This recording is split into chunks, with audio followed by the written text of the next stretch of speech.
Okay, guys, we good? Um, just real quick, looking back at Tennessee, 9 second half turnovers, 19 second chance points, kind of was the difference. Man, we did a lot of good things in the game. Once again on the road, had a chance,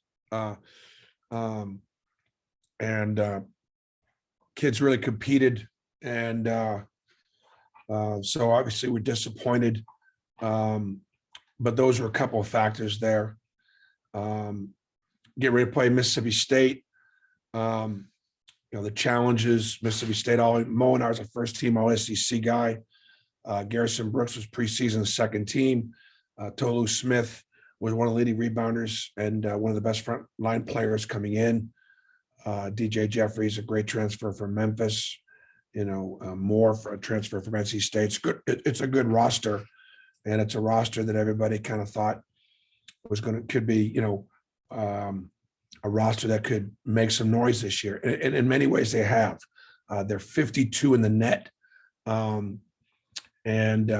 which puts them in that bubble range. And obviously, they're looking at this as an opportunity to help get them in a tournament because of the math that a game like this presents to them. They do a couple things that really, really well. They're second in the league in field goal percentage, and they do a great job with their 2-point field goal percentage because they do a great job getting the ball to the rim, getting the ball inside. And probably the most alarming thing about them is that they score a very high percentage of their points from the foul line. They're 14th, I think, in the nation in free throws made, and they're 11th in the nation in free throws attempted. So they get the ball inside, they get it inside, and no question that foul trouble will be a challenge for us. And we have fouled too much in league play.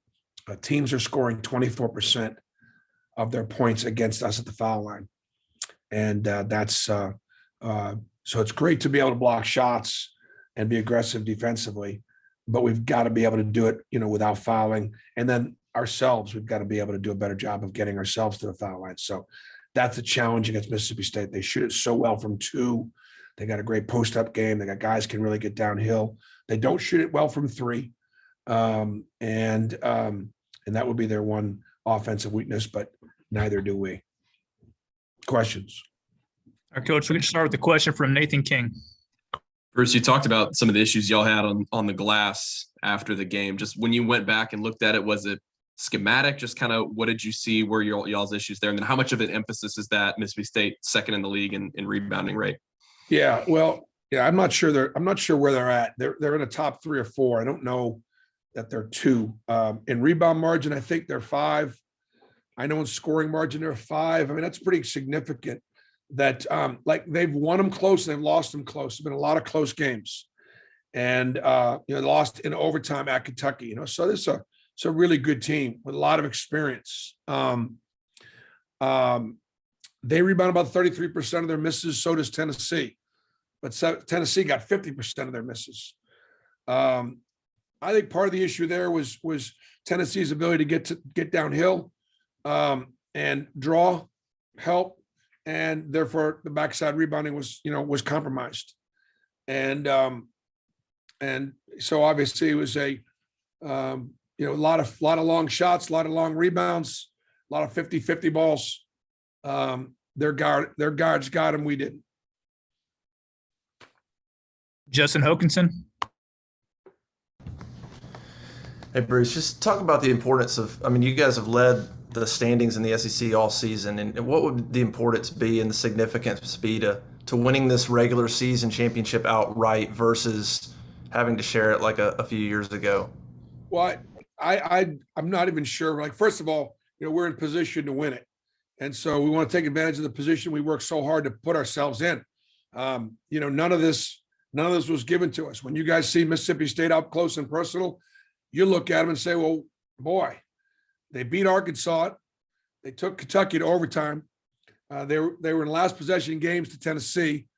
They'll line up against anybody, and they'll line up against us. So,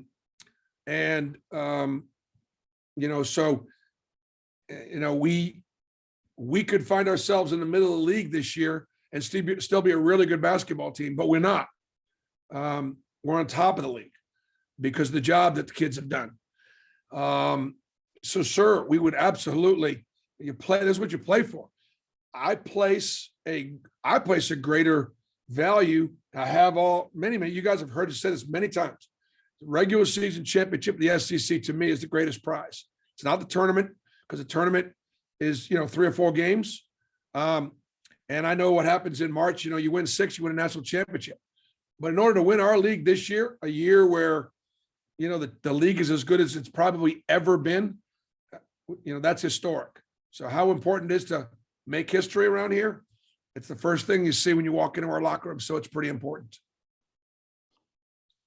Tom Green next. Hey, Bruce, after the game the other day, you mentioned that with the bench production, guys can't be afraid to fail. Mhm. Have you seen any hesitance from the reserves the last couple of weeks? And just how do you kind of address that coming off of a game like that? I thought we had great performance against Ole Miss. My guess, if I looked at had Marlene do a little bit of run, my guess is on the road, the bench may have struggled a little bit. We all kind of struggled a little bit. But Arkansas, Florida, Tennessee, our last 3 losses, I bet you we don't get a ton from the bench. I think that, I just think part of it is, they're good. They're really good teams. And what the records of the top teams in the league are at home, and Mississippi State's 7-1 in the league at home. They're 7-1. So if you throw them into the group of Tennessee, Arkansas has lost 1 game at home. That was to Vanderbilt. Mississippi State's lost 1 game at home. That was to Tennessee. We've not lost at home yet. Kentucky's not lost at home yet. Tennessee's not lost at home yet. So you take those 5 teams who are the top 5 in scoring margin, and the record might be 70-something and 2. They're hard to get. So yeah, the bench is important for sure. And but I think as far as being afraid to fail, one of the things that we talk about it as a team. We talk about it. You got to make plays. So defensively, you got to turn people over. When you go down and double the post, you got to go get it. You just can't go double the post. When you rotate, you got to take a charge. We don't have enough guards that'll take charges. So these are things, our playmaking. We always think about making the shot, but you certainly can make plays on both ends of the floor to affect winning.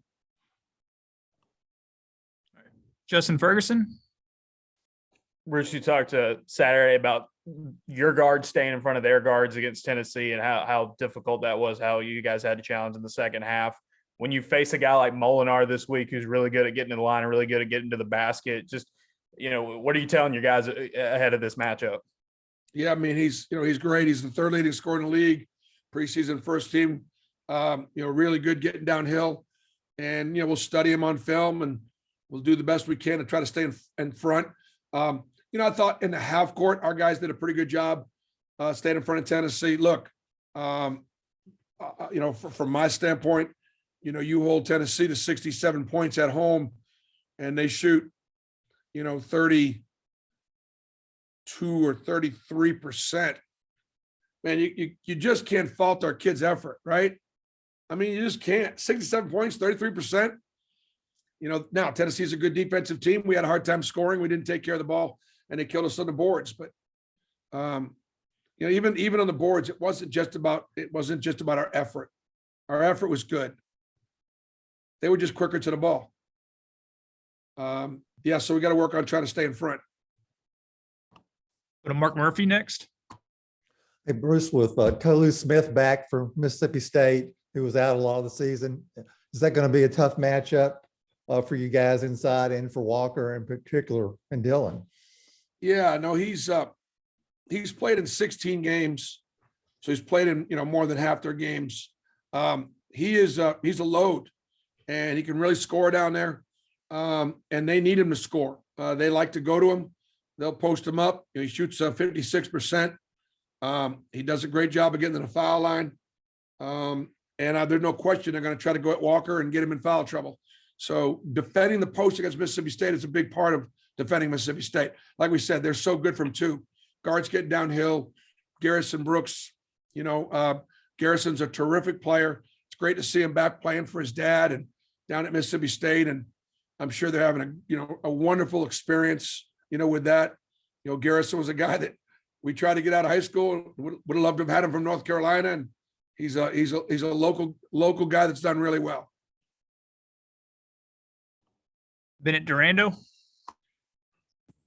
Bruce, they'll sometimes play at one of the slowest tempos in the country. How do you prepare for, a team that's going to try and slow you down, make it as much of a half court game as possible? Do you try and take them out of their comfort zone a little bit, or where do you go with that? Yeah, I mean, if you could try to speed them up a little bit without fouling them, extend your defense a little bit. But at the same time, you can't at home, they're going to be better attacking pressure. They're not going to turn the ball. They don't turn the ball over very much. They'll get a shot off before they'll turn it over. And so we'll try to speed them up a little bit, but really when it comes to tempo, a team that wants to slow it down can control tempo way more than if a team likes to play fast to try to speed them up. So it's going to be one of those games we probably going to have to, play at their tempo. All right, guys, got time for two more. We'll go to Brian Matthews next. Yes, Bruce, the high pick and roll with Kessler that's gotten so many lobs. How hard have teams sort of worked to take that away from you? Are there any adjustments you can make to sort of get that back or get him in better position to be more of an offensive threat? It's a big part of what our offense is, and it's a big part of, how our teams are guarding you. I think that, everybody plays a little differently. You got to take what the defense gives you.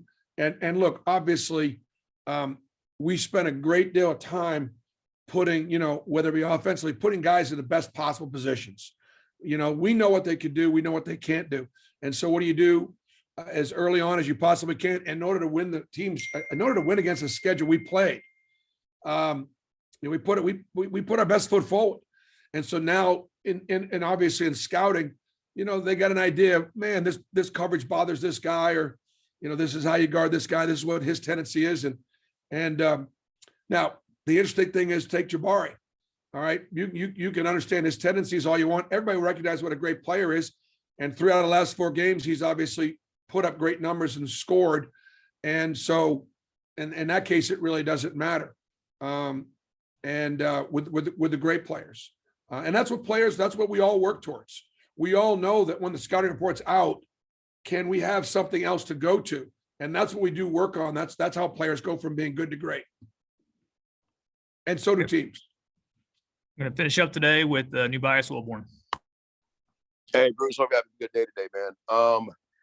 What did it mean to you guys having Coach Harsin come and kind of ride with you guys and be there last week? I was going to ask you after the game, figured it wasn't appropriate, but just talk about just the kind of bitter relationship with him and the relationship that's going on between the athletic department at Auburn. Thank you. Man, it was great having Coach Harsin along. We had a good group of donors that traveled with us. We had another great crowd at Tennessee. We could hear them up in the rafters, and we appreciate it so much. Obviously, we're trying to get a great crowd down at Mississippi State, have an opportunity to again play for championship.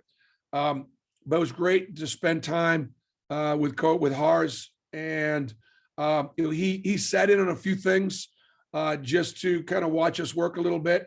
And it was I also let some of our donors and people like that come on a trip with us, we'll let those guys get behind the scenes a little bit. And I'm sure it was fun to see some things unfold the way you want them to unfold. And then, you hear the game plan and you see them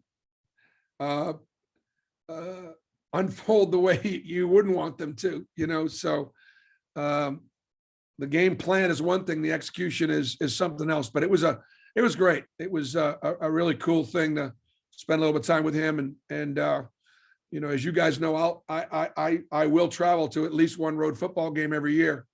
And I enjoy that, and look forward to getting on the road with them next year. Can I follow real quick? What is it like sitting in the stands at a road game like that? When I'm watching a football game, Yes, yes. you know, it's a little different. I think people are surprised to see me out there sometimes. I remember when I was at Tennessee, Tommy Tuberville and Philip Fulmer were playing against each other. I know it was Phillips last year. It very well may have been Tubbs's last year. It was a game that was like, you know, neither offense could do anything. It was like a silly, like a 15-12 ridiculous score. You guys might remember, but I run into more Auburn fans that say they remember seeing me when I was Tennessee's coach at the Auburn football game. And man, it's just, you know, I just try to fit in, put a hat on, yell and scream like anybody else. Just try to enjoy it. All right, Coach, we appreciate it. Okay, guys, thank you.